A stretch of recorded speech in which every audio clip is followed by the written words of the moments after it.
Hello students, ये हम आज क्लास 12th सीबीएसई हिंदी का 2022-23 का प्रश्न पत्र प्रारूप लेकर आए हैं।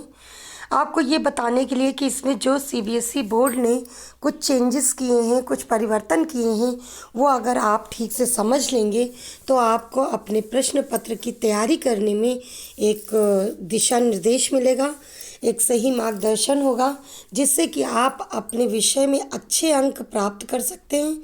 तो शुरू करते हैं। सबसे पहले देखिए कि आपका पूर्णांक यानी भारांक 100 नंबर का होगा और निर्धारित समय सिर्फ 3 घंटे होंगे।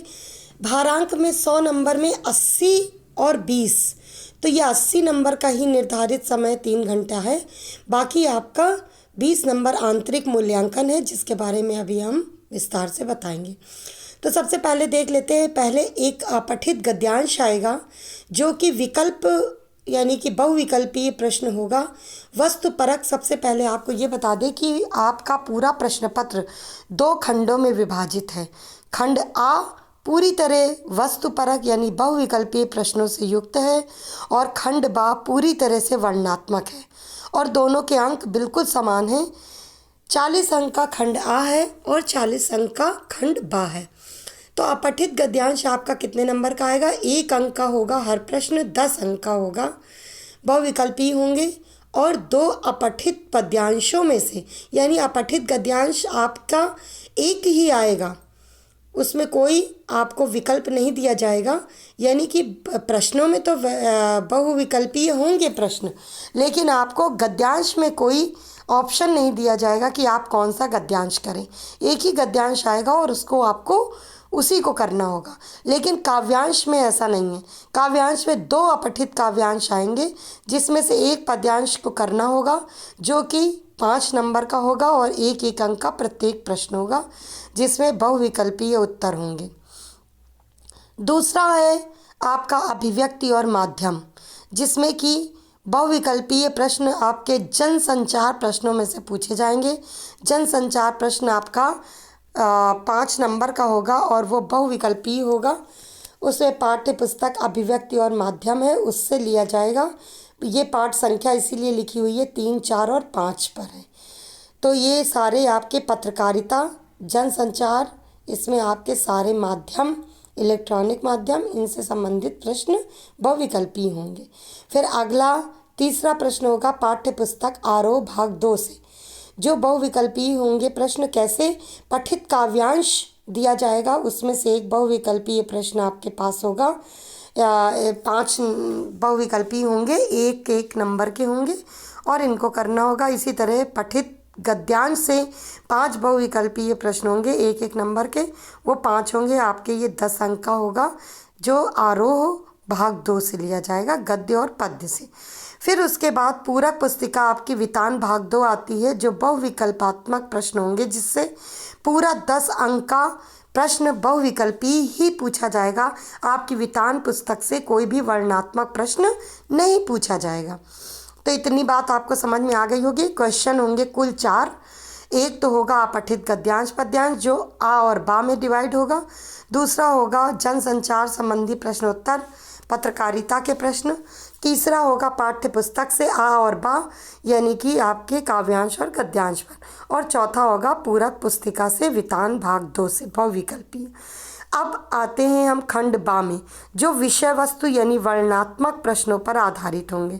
तो ये जब सबसे पहले है पाठ्य पुस्तक अभिव्यक्ति और माध्यम से जनसंचार और सृजनात्मक लेखन, पाठ संख्या 3, 4, 5, 11, 12 और 13 पर आधारित है। यह आपकी पुस्तक है जो अभिव्यक्ति और माध्यम, उससे ये पाठ बताए गए हैं। उनमें आपके अप्रत्याशित विषयों में से किसी एक विषय पर लगभग 120 शब्दों का क्या लिखने को आएगा? एक रचनात्मक लेखन लिखने को आएगा, जिसमें आप अपने कल्पना पर आधारित सृजनात्मक रचना करेंगे। और ये किसी गंभीर विषय पर नहीं होगा, बल्कि यह आपके अपने मनोवैज्ञानिक और नैतिक विषयों पर ही आधारित होगा, आपके व्यवहारिक जीवन से संबंधित होगा।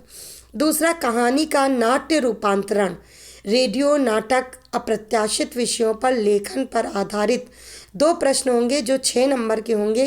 3 अंक का एक प्रश्न होगा और 2 प्रश्न होंगे विकल्प सहित, यानी कि आपके पास 3 प्रश्न दिए जाएंगे, 3 में से किन्हीं 2 प्रश्नों के उत्तर करने होंगे आपको, और ये होगा 6 अंक का। फिर पत्रकारिता और जनसंचार माध्यम के लिए लेखन पर आधारित 3 में से 2 प्रश्न 4 अंक के होंगे, जो कि 2 प्रश्न करने होंगे, वैसे 3 होंगे लेकिन आपको करने 2 होंगे, विकल्प सहित है। यह 8 नंबर का होगा, विकल्प सहित 80 शब्दों का पत्रकारिता और जनसंचार माध्यमों के लेखन पर आधारित होगा। पाठ्य पुस्तक आरोह भाग 2 में देखिए कैसे प्रश्न पूछे जाएंगे। अब हम आपको दूसरी इसी स्लाइड पे ले चल रहे हैं। काव्य खंड पर आधारित 3 प्रश्नों में से किन्हीं 2 प्रश्नों के उत्तर आपको देने होंगे, जो कि लगभग 60 शब्दों के होंगे। 3 अंक का एक प्रश्न होगा और 2 प्रश्न करने हैं, जबकि आपको दिए 3 जाएंगे और करने आपको 2 होंगे, यानी इसमें आपको विकल्प दिए जाएंगे पर वो 3 अंक के होंगे और 2 क्वेश्चन होंगे। 6 नंबर, काव्य खंड पर आधारित 3 प्रश्नों में से किन्हीं 2 प्रश्नों के लगभग उत्तर 40 शब्दों में देने होंगे, लगभग 40 शब्दों में देने होंगे। ये 2 अंक के होंगे और 2 प्रश्न होंगे, यानी 3 प्रश्न होंगे लेकिन आपको करने 2 होंगे, ये भी वर्णनात्मक प्रश्नों के अंतर्गत आएंगे। तीसरे नंबर पर गद्य खंड पर आधारित 3 प्रश्नों में से किन्हीं 2 प्रश्नों में लगभग 60 शब्दों में 3 अंक के 2 प्रश्न दिए जाएंगे और आपको दिए तो 3 जाएंगे लेकिन आपको करने सिर्फ 2 हैं गद्य खंड पर। हाँ, काव्य खंड के लिए आपको बता दें कि जैसे आपके ऊपर का दिया हुआ है कि 3 अंक के 2 प्रश्न होंगे, ये आपकी एनसीईआरटी बुक में लेसन में जो पीछे प्रश्न दिए रहते हैं उनमें से आधारित हो सकते हैं। काव्य खंड पर आधारित 3 प्रश्नों में से ये बोधात्मक हो सकते हैं, काव्य सौंदर्य संबंधी हो सकते हैं। जो काव्य सौंदर्य हम आपको लिखाते हैं, जैसे पाठ का प्रतिपाद्य या पाठ की भाषा शैली, इस पर आधारित इस तरह से प्रश्न हो सकते हैं। फिर आता है चौथा प्रश्न, गद्य खंड पर आधारित 3 प्रश्न में से किन्हीं 2 प्रश्नों के उत्तर देने होंगे, जो 40 शब्दों के होंगे और इसमें होंगे 3 प्रश्न लेकिन आपको करने 2 प्रश्न है, जो कि 2-2 अंक के होंगे, 4 अंक का होगा। इसी तरह श्रवण और वाचन आपका ये इंटरनल असेसमेंट यानी कि आंतरिक परीक्षण है। इसमें श्रवण वाचन 10 नंबर का होगा, जिसमें आपकी कॉपी और जो है आपको जो टॉपिक दिया जाएगा उससे आपको पूछा जाएगा, उससे प्रश्न पूछे जाएंगे, जैसे ASL इंग्लिश में होता है।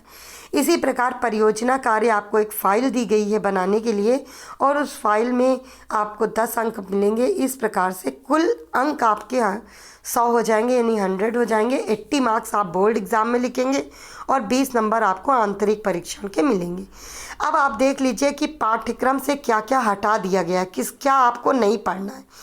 तो काव्य खंड में आपको नहीं पढ़ना है गजानन माधव मुक्तिबोध जी का पाठ है शहर स्वीकारा है, और फिराक गोरखपुरी जी का केवल गज़ल नहीं पढ़ना है, आपको रुबाइयाँ पढ़ना है, ये ध्यान रखना है।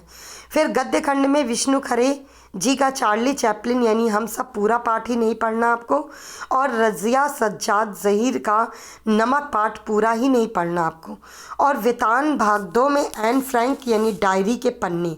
इस प्रकार आपने अभी समझा कक्षा 12वीं हेतु प्रश्न पत्र का विस्तृत प्रारूप।